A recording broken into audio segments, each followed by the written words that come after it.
The name of every creation in Russian Chodesh, in the holy language, which is Hebrew. That name, Hein Oisis Hadibur. These are the words that Hashem spoke. Amishtal the madrege, from one level to the next level.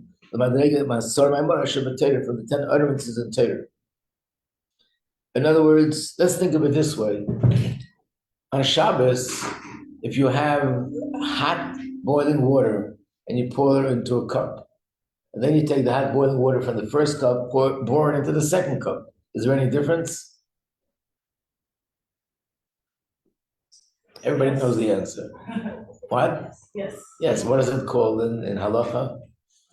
The term, what? Klisheni. There's also klishlishi, the third vessel. What's the principle? The principle is that the original hot water is very hot, but as soon as you pour it over to a second vessel, now it's not as hot. When you pour it to a third vessel, it's not as hot. So it's not exactly the same thing, but a similar idea. The light of Hashem that shines Shaar Hayichud is the most brilliant light that can be. When those words evolve into a new word, now the light of Hashem descends a level. It's not as bright as it was. It's a little bit more hidden. And it evolves again. Every time it evolves from one word to another word, from this word to that word, it's not just switching words. That means that it's a lower level of light there. And we'll still see why that's necessary to understand.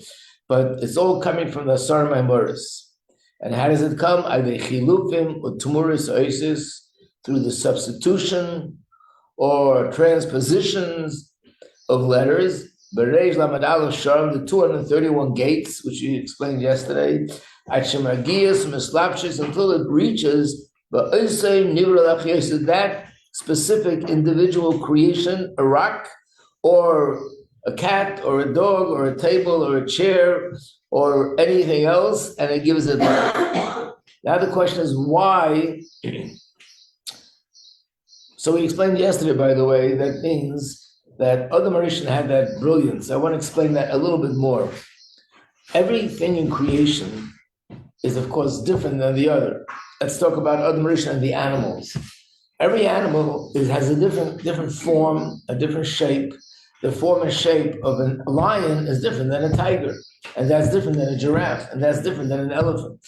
Besides the physical shape and the physical structure, there's also many other things. There's the characteristic of the animal, how a lion operates, how a elephant operates, how a giraffe operates. There are people, I think they call it zoology. This is what they study. They love going out there in the jungle and taking pictures and watching and analyzing. And they see how amazing how Hashem created each animal different than the other, and how they live differently, and how they survive, and how they hunt, and which animals are predators and which are not. So every animal is unique. Mamash unique in its own specific way. So the letters with which Hashem created the animal has also, it's the way we see it according to Chassidus and Kabbalah. Of course, very hard to understand, but this is the general idea. This is an ox, Shin, Vav, Resh. These are the letters that give chayas to this animal. Think of it this way. There are charts, like diagrams, let's say that describe, like a cardiogram. It describes the heart. What do you mean the heart? The heart is a living organ. Cardiogram, the piece of paper, rather, is just a piece of paper with lines on it. But the lines have a certain describe perfectly the way the heart is beating, or whatever else is that you learn about the heart. In other words, it's lines on a piece of paper. but the following the same pattern as the beating of the heart or other things about the heart that they know from that. If someone makes a chart showing the market, how it's doing, also up and down and in and out, when you're comparing a piece of paper on lines to the market.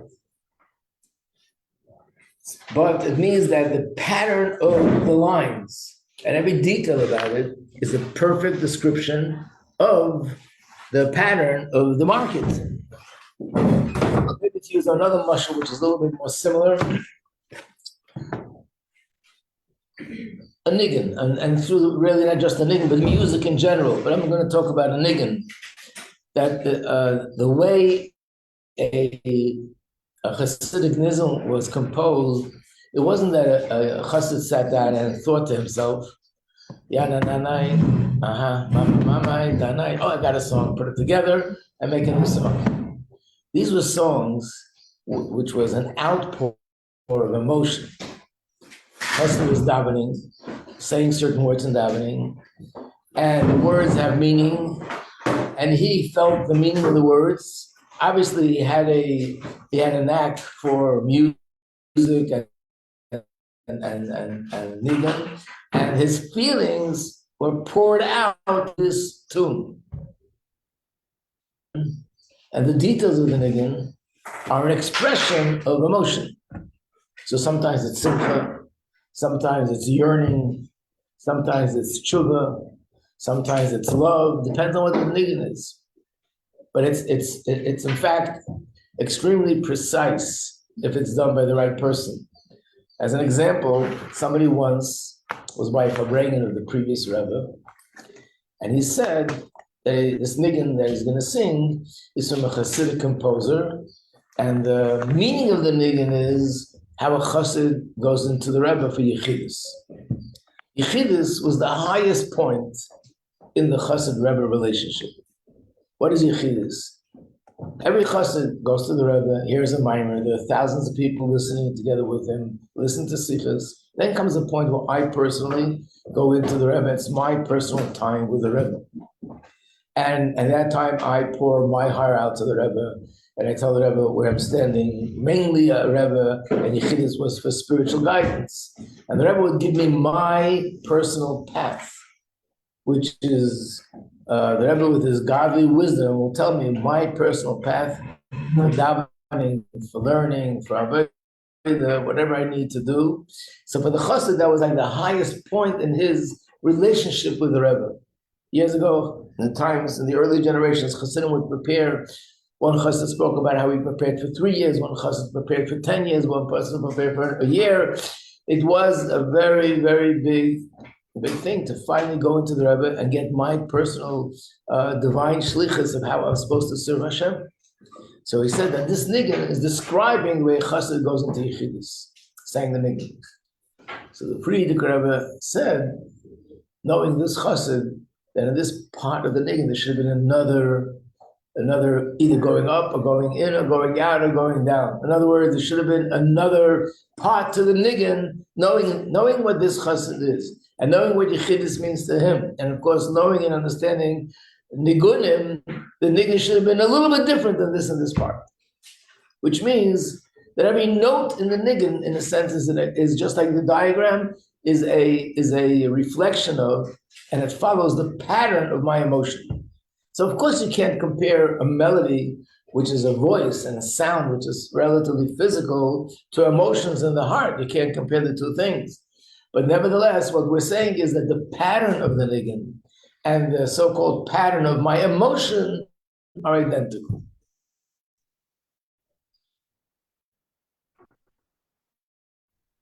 So this diagram, what you see here, Shin Vav Reish, the way it's written, is a diagram life to an ox. And that was the Chachma of Adam Rishon. He looked at the ox, saw its physical structure, and maybe more the science behind it and everything that's in it, which is different than a lion or a tiger or a giraffe or an elephant. And he saw the characteristics of a lion, and then he said, based on what I see, or based on what I see in the ox, the life force that must give him life are the 3 letters Shin Vav Reish, and that takes brilliance. So that means that the letters of and that's the difference between Lashon Kodesh and any other language. Good morning. Every language, the letters and the words for a certain thing is in Gemara. In fact, it's called Shem Heskami, which means it's something which people agreed upon. In America, this is called the desk. What would happen if the President of the United States was, going to get together with with Congress and everybody together and say, let's decide, this is a very important decision to make, that instead of calling this desk, from now on, we'll call it something else. Probably already did that. What should we call it? No, I said he probably already did that. He probably already did that, yeah. Our president. I think Israel's Iran, no, I'm not sure. So he would decide that this shouldn't be called desk, it should be called pier. Well, you can do that. It's maybe confusing for the first generation, but what's wrong? In Hebrew, Lashon Kodesh, the name is actually connected to the essence of what it's called. It's not optional. And by the way, it's relevant to certain halachas in Gemara. Of course, the Gemara doesn't give that explanation that I'm giving you up in Chassidus. It just says, and especially if you don't know Chassidus, it's hard to understand the Gemara. But the Gemara says that Hebrew is a language that's really connected to the object.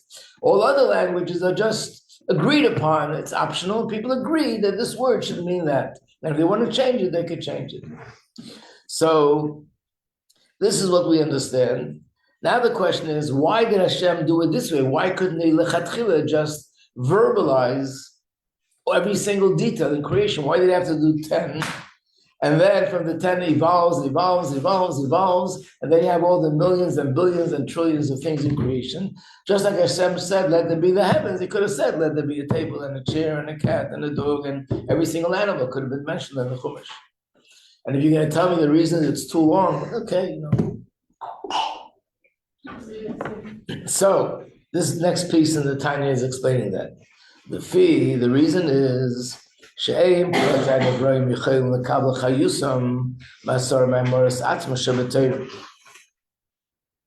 individual creations, they cannot receive their chayas, their life force, directly from the Asar Maimoros. Why?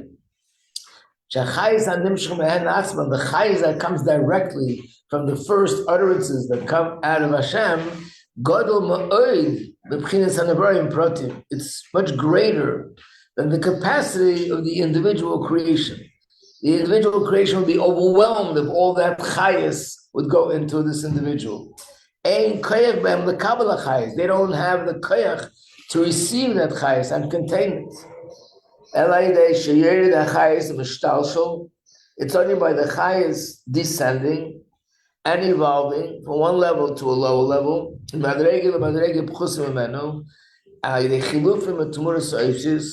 this is a process which we know from other places, which is called tzimtzum.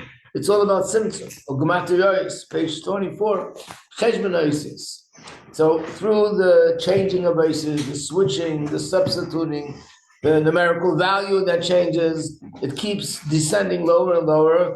And only then can it be so condensed that it's able to be mislabish or l'saves momento niva prot. So this is like everything else. The pattern that Hashem created in creation is that things first come in a bigger way and then they get broken down to details. So basically the same happened here with Hashem, with creation. And not because Hashem couldn't do it any other way, chas v'shalom. This fits the pattern of the whole creation. Let's say we walk in our house, we turn on the faucet, and water comes from the faucet. Where's it coming from? The source of the water, let's say, I think in New York, comes from the Delaware River. What if the Delaware River came straight into my kitchen? My kitchen would be going for a ride. So how does the Delaware water come? It's a huge body of water, and this goes into these huge conduits, whatever they call them, that delivers water to the city. From there are smaller pipes that break it down and deliver it to different parts of the city. And then in each part, comes smaller pipes that breaks it down to each neighborhood in the city. And then in each neighborhood, there are smaller pipes that bring that water down the streets of each street and each block. So on here on Eastern Parkway, there are pipes running outside along Eastern Parkway, which are also bigger pipes. From those pipes, there's a smaller pipe that goes into 824 Eastern Parkway, 823 Eastern Parkway, 827 Eastern Parkway. And even that is too much to go straight into my kitchen. And then there are thinner pipes until it comes to this detail. Or the same with electricity. Electricity that's being generated by Niagara Falls, and that would go straight into someone's house, the place would explode. So it has to be processed. And the process is reducing the intensity of the electricity. And that's the way it's set up. A melech, a king, is the king of a country. He's in charge of the whole entire country. Then he has ministers. You're in charge of this part of the country. You're in charge of that part of the country.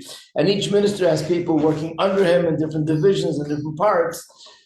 So the power gets broken down until it gets down to the individual. But you can't have the president of the United States of America, even if he was a smart person, to be the one to judge whether we need a lamppost on Kingston Avenue or not.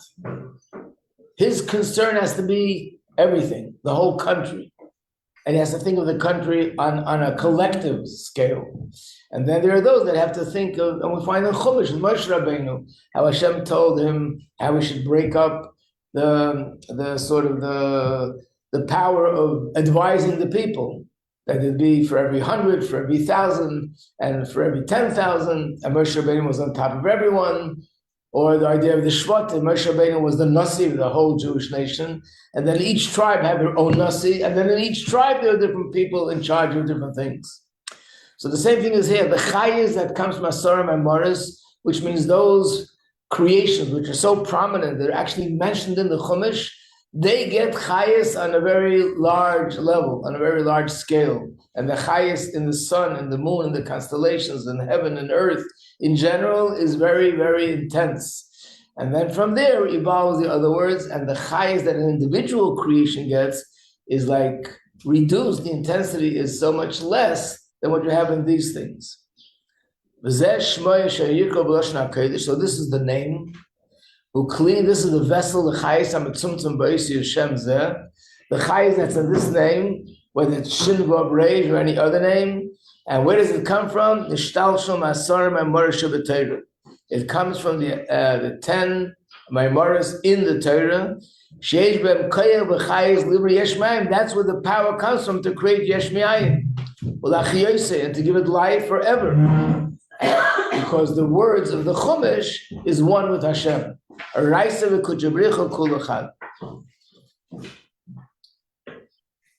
So basically, the main point in this chapter was to explain this idea that the Baal Shem Tov says the way Hashem created the world is that first He created it initially 5,784 years ago, but from then He's constantly creating it, and if those words would leave, then it couldn't exist. And the words are not only heaven and earth, but the words are every single creation.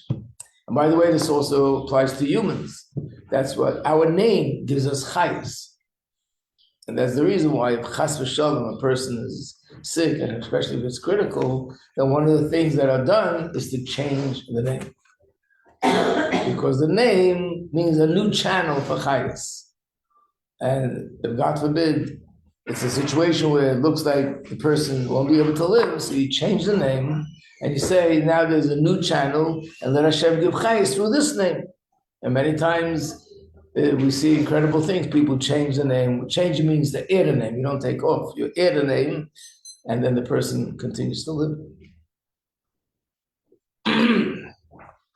Okay, so now we'll go to Perek Beis.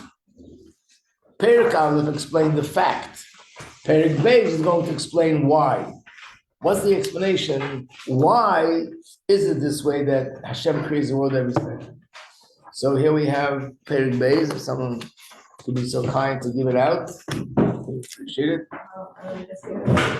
Yeah. So in an electrocardiogram, it's a representation, right, of the heart, but the name is not just a representation.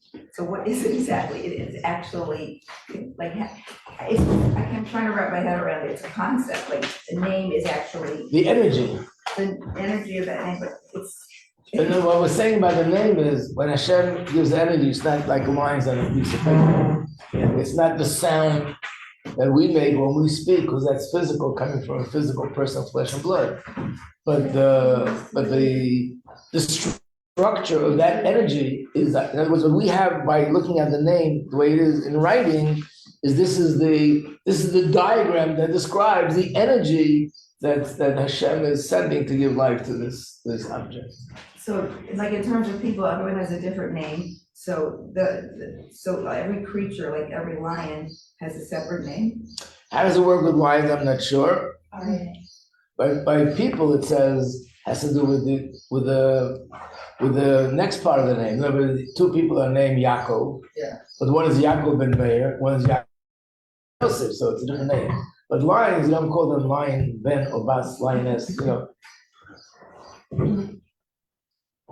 So I'm not sure how that works.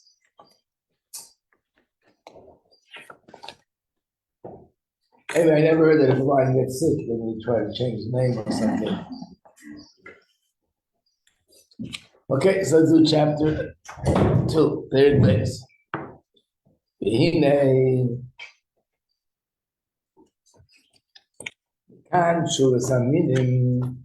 From here, find the answer to those people that are heretics. He's not talking about people who believe, but people who are lacking their belief in Hashem. The Gilu Sherish to Usam, expose the root where their mistake comes from. Who are these people? What are their beliefs?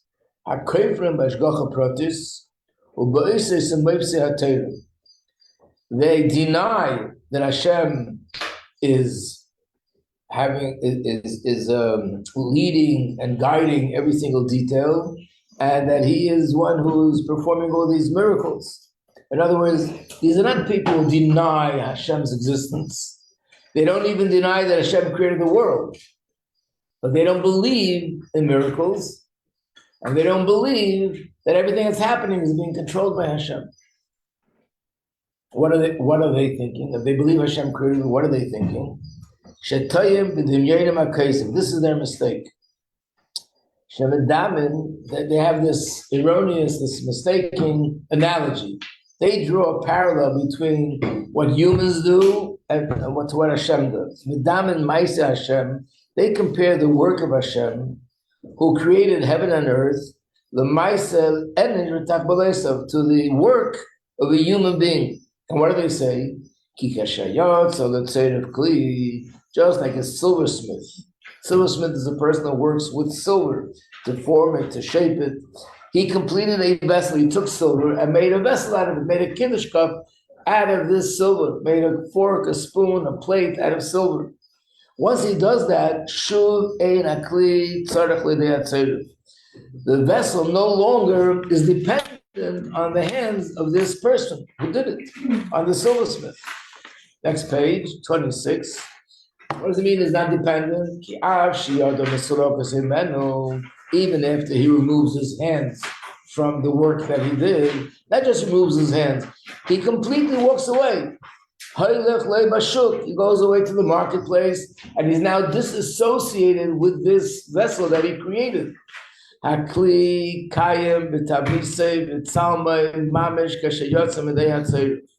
This vessel remains exactly the same image, the same form as it was when it left the hands of the silversmith. That's how these foolish people compare the work of heaven and earth. And they say Hashem is the same thing. He created the world, and once He created the world, He also created with a force of nature, and therefore now Hashem is busy with whatever He's busy with, and the world continues to exist.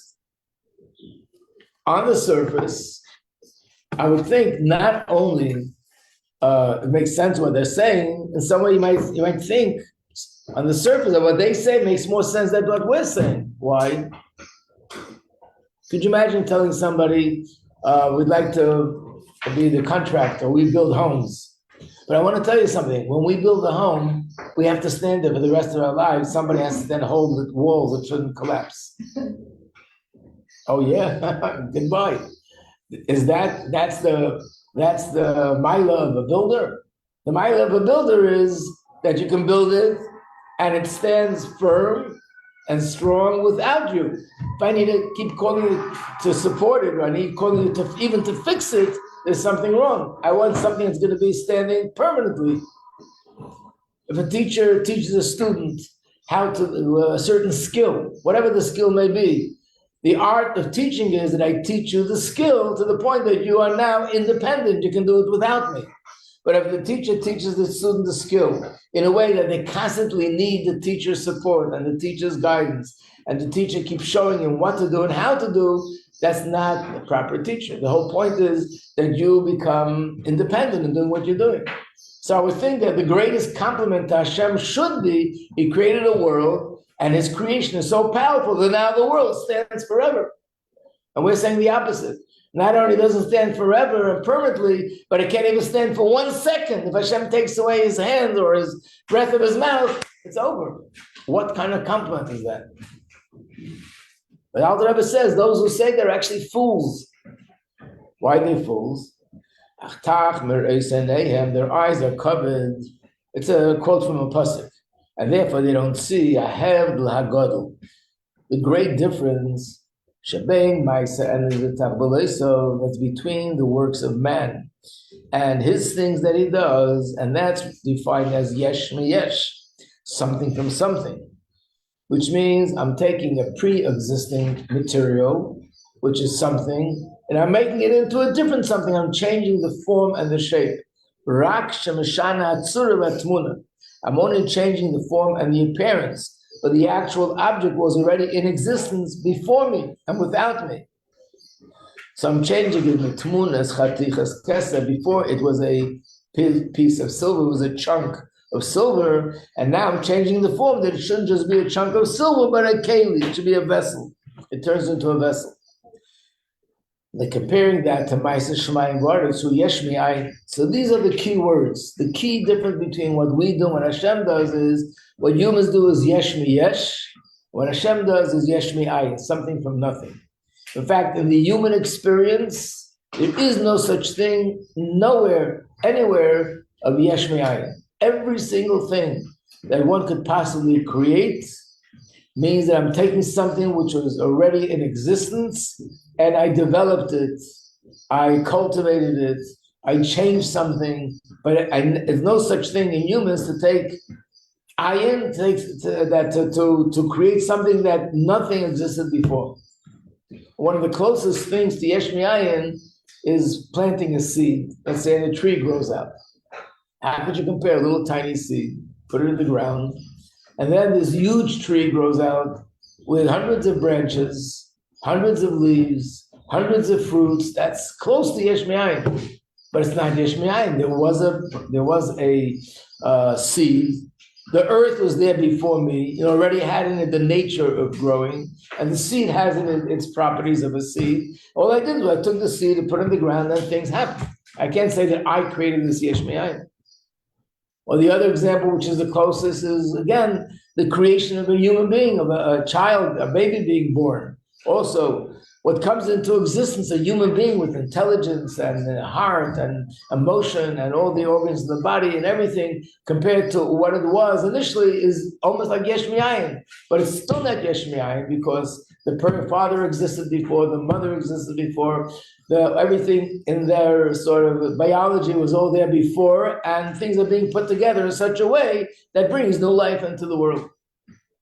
But yesh mi'ayin, which means that before there was no trace of anything, and now I'm creating yesh mi'ayin, that is something which needs the creative force to be there all the time. So there's a mashal given.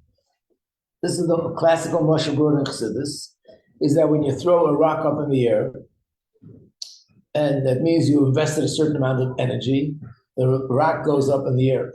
But as soon as that energy expires, the rock comes down. Why is that? Because the nature of a rock is to go downwards. This nature, the rock itself is not new. The nature is to go upward, downwards. What I'm doing is something new. The nature to go upwards is new. So as long as the creative force, which is creating that newness, is there, the rock will go up. The moment that stops, the rock falls to the ground. Same thing here, that if something already existed before, and I'm just putting things together, so just like it existed before me, certain aspects, it can continue to exist without me. But something which exists only and exclusively because of me, then if I remove myself, it'll be gone. But there's a question here which needs to be clarified. And that is, if we use this analogy, why can't we say the same thing about the silver? Why do we say that the silver could, I take silver, I make a menorah out of it, and now it continues to exist without the person who made it? Why can't we say the same thing? True, the silver was here before, but this form and this shape is new. So why wouldn't it be the same thing? The shape is totally new. So as long as I'm there, the shape is there. If I move my hands, the shape should be gone. It should go back to being a chunk of silver, just like the rock.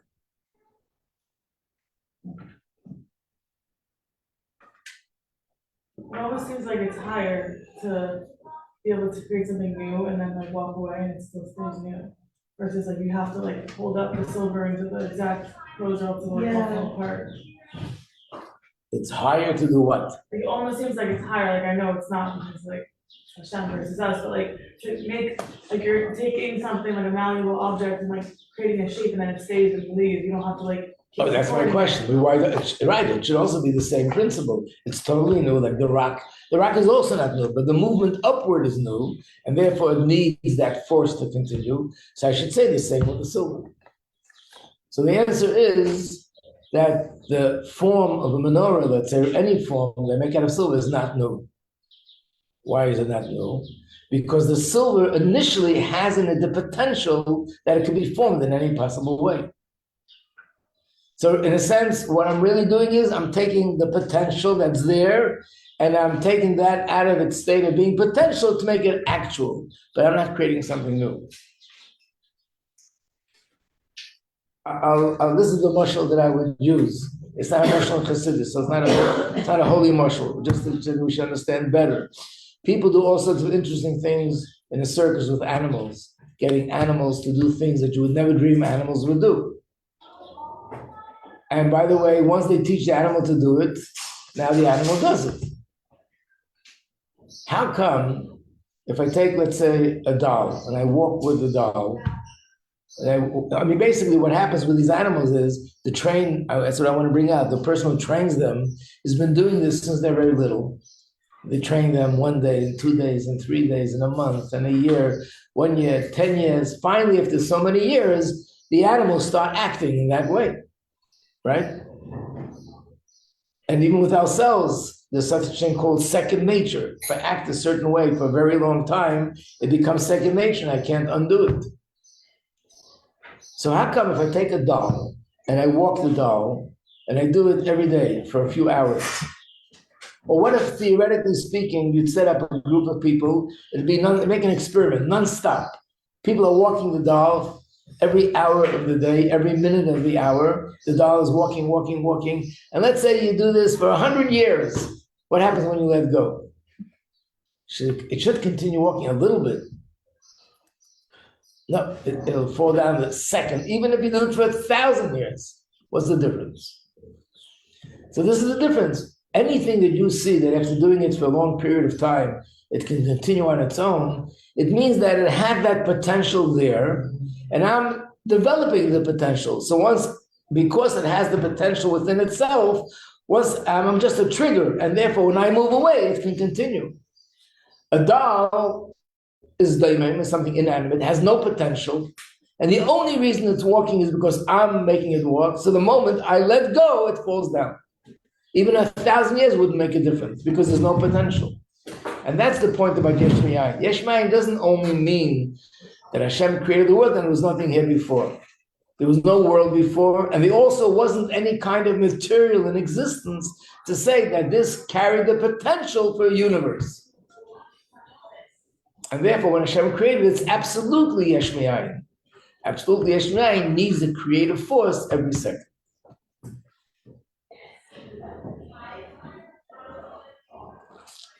Is clear? Okay, to be continued. Thank you.